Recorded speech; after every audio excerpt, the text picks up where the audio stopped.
pass for me today? I got a late pass for you. Right here. Everybody down! Down!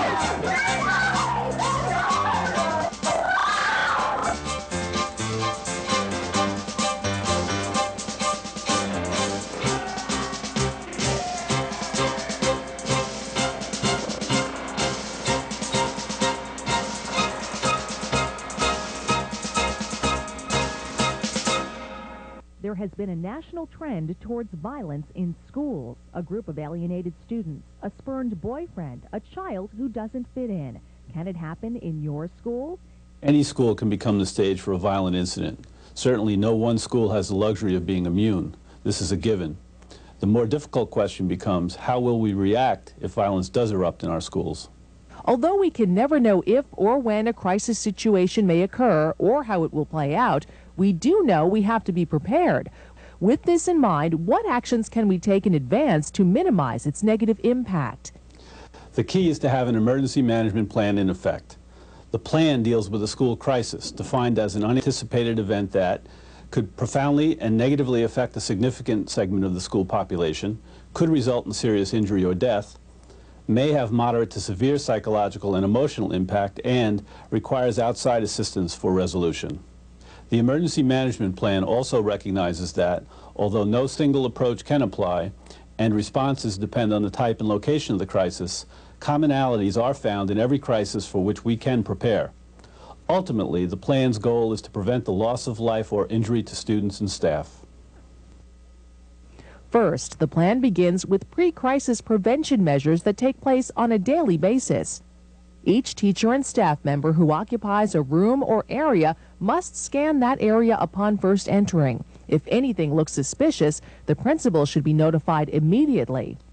After opening the room, the door should be keyed in the locked position. When leaving the room vacant, the door should be closed and locked.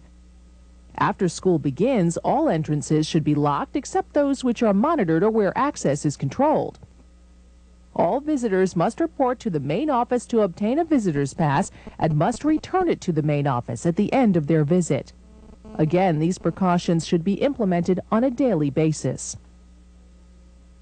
Second, the plan requires that each school create a crisis kit to facilitate the police response. It should contain the school master key or keys, a school floor plan, a classroom telephone directory, a listing of locations of the shutoff mechanisms for the fire alarm, water, electricity, and HVAC, a complete student roster, a bell schedule and a bus schedule, a current yearbook, a daily attendance list, a cellular phone, and blank name tags, notebooks, pens, and markers.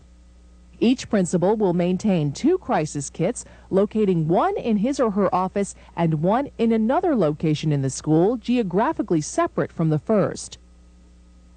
Third, the plan mandates that each school form a crisis team to consist of a building principal, assistant principals, a school nurse, a chief custodian, and security staff. The building principal shall act as the crisis team director and is responsible for all major decisions until the police arrive. And finally, upon becoming aware of an intruder or impending crisis, the staff should notify the main office and be familiar with the plan's crisis checklist for all staff who supervise students. Once being made aware of the crisis, follow directions as per the announcement, only if it is safe to do so. Remember, the principal cannot see what you are seeing, so it is imperative that you evaluate and make intelligent decisions based upon the information available to you and the situation you find yourself in. Eliminate or reduce the target that you and your students present. Distance yourselves and those you supervise from the threat. Lock or secure doors as needed. Do not lock out those seeking shelter. Seek cover under tables or desks. Keep away from windows, doors, and outer walls. Use all available objects for cover, and if none is available, lie down and stay motionless. If your current location is too dangerous, move to a safer location using a safe, clear, secure route. Establish and identify an assembly point, being sure that all in your group know where this meeting point is. Account for all of your students when you reach the assembly point. Be ready to seek immediate cover if needed. Evaluate and make intelligent decisions based upon the information available to you. When safe to do so, care for any injuries, plan any possible escape routes, report any status changes to the incident command post, and for the safety of all, cell phones and beepers should not be used as they can trigger an explosive device. During any emergency, as the teacher, you'll be looked at to care for students, deal with panic or stress reactions, provide psychological first aid, follow instructions of the principal until the police arrive, and then follow their instructions. As the police are in charge, the principal and staff will be assisting them. In the event that a staff member and students are taken hostage, stay calm and don't try to be a hero. Follow the instructions of the captor. Cooperate. Don't argue or antagonize the captor or other hostages. Inform captor of medical or other needs. Be prepared to wait. Don't try to escape. It will jeopardize the others. Be observant and be prepared for the unexpected. Make intelligent decisions based on what's best for your safety and the safety of your students. Be observant, remembering things you see and hear. If a rescue takes place, don't move unless directed to do so by your rescuers. Think of possible courses of action for various contingencies, always remembering that your decisions should be based on your safety and the safety of others.